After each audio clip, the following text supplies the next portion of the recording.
what's up guys? Dizzy Nuts here. How you guys doing? So today we're actually talking about ISO, one of 3 videos that I've done. This is actually the last one explaining what is ISO. So without further ado, let's go ahead and walk around Epcot and talk about ISO.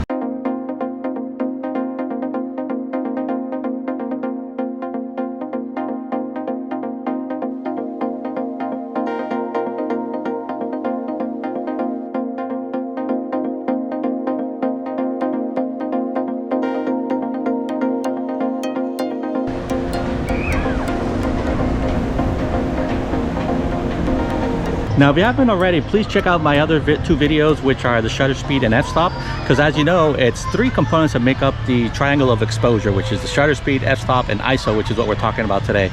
Now, all of them are related to each other, so whatever changes on one is going to affect the other 2. When we talk about ISO on what is film, it's actually the sensitivity to light of the chemicals, which you know that photographs are actually made with chemicals. In this case, the good old Kodak days, like people like to say. In the case of digital photography, you know that we have a digital sensor, and that means the sensitivity of the sensor. The way that ISO is measured is actually with a number, and actually the lower the number, the better quality of the photo of your sensor will give.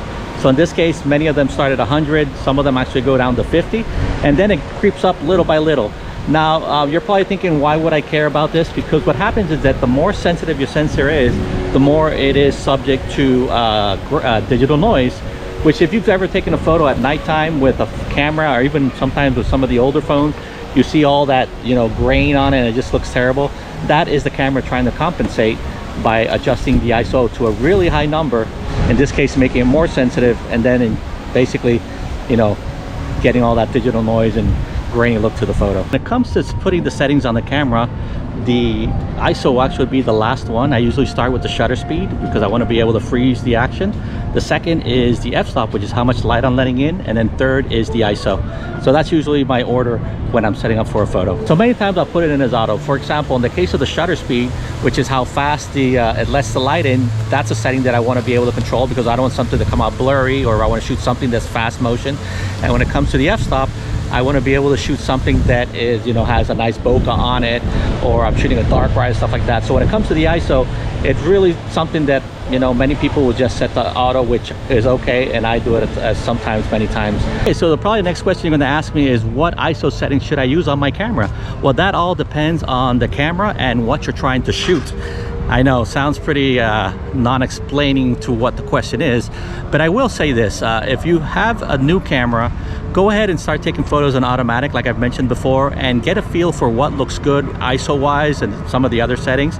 And that way you know what you can get away with ISO-wise, because sometimes, you know, people will like the photo even though it has a little bit of that digital noise in it. Some people will like it, some people won't. So you got to learn what your camera can do and what it can do, and what's susceptible to you and what is something that you can get away with. Now, I will be honest, some cameras, the more expensive they are, the better they are in high ISOs, which is one of the features, which is why they are so expensive, because the sensor can work better in low light situations. Now, as we walk around a little bit here by Epcot, I'm waiting for it to get a little dark, because that way what we're going to do, we're actually going to take a couple shots, and I'm going to only adjust the ISO so you can see what I'm talking about when it comes to digital noise. For our test shots, we're actually going to be using these 2 photos here, and these were actually taken by a awesome Disney photographer, Maritza. Hopefully this doesn't mind that we use her photos as examples and we bring up the ISO all the way up.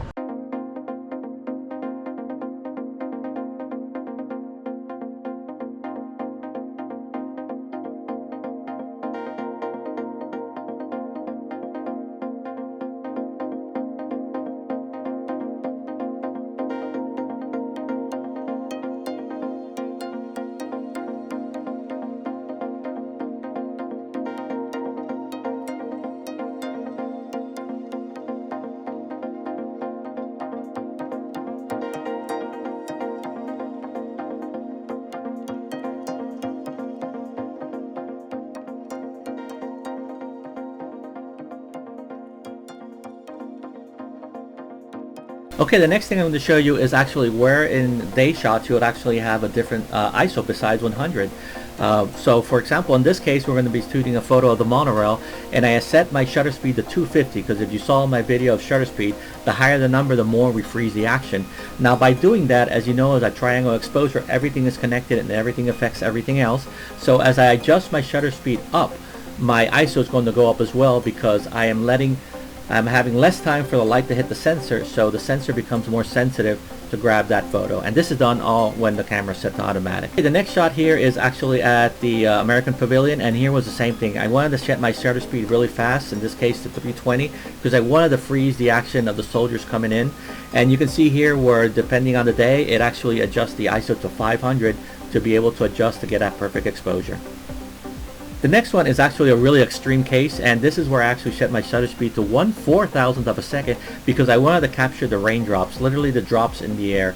And by doing that, the camera again has to adjust the ISO to a high number to be able to capture the most light possible in that short time, in this case 1/4000th of a second. And you can see where it set its ISO to 1250. Again, all these three are all set automatic. I just want to show you what happens when you adjust the shutter speed, how it affects the ISO. Now note that on your camera you can actually select the minimum and maximum ISO range that you want to be able to use. For this case, we're going to go into the menu, the red menu, and then on number 2 you'll see the second option that says ISO speed settings. If I tap on that, you'll see 4 options. The first one is the ISO setting that it has right now. The second one is the range for stills, which is the ISO options that you want to give, that you can select during any time of taking a photo. For example, if you don't want to be able to select 6400 for any reason, that's where you would change it. Now the auto range is the range that you are telling the camera that you accept for it to have as the minimum and highest. So in this case, if I want to say that when I'm shooting auto, I want the minimum to be 100, but I want the maximum to be let's say 3200, this is where I would set it, and that will then restrict the camera when shooting in auto on your ISO, that it would only go up to 3200. The next thing I want to show you is 3 different scenes and the ISO settings that I have for each one of them. The first one, as you can see here, it's pure daylight at Magic Kingdom. I usually set my ISO here to auto. I don't worry about it too much, because when there's a lot of daylight coming in, the sensor is going to get all that information it needs, and it's going to go down to the lowest number possible, in this case ISO 100, which will give us that really good quality. The second shot is actually a sunset shot at Galaxy's Edge. Now here you can actually set your ISO to something to automatic, but in this case I wanted to lock it down to 100 to be able to get that really good crisp sharp photo and get the best possible out of my sensor.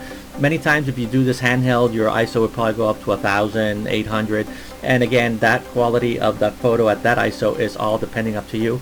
And in my case, if you bring a tripod for stuff like this, when you're locking it down to ISO 100, makes a difference on a regular photo to an amazing photo. The next one, as you can see, obviously it's a night shot, and here I locked it down to ISO 100. Now doing that forces the camera to adjust the shutter speed to be able to let in enough light. Since it's dark, it's going to actually go up to sometimes even over 30 seconds. So this is where you're going to bring a tripod as well to get those really cool shots.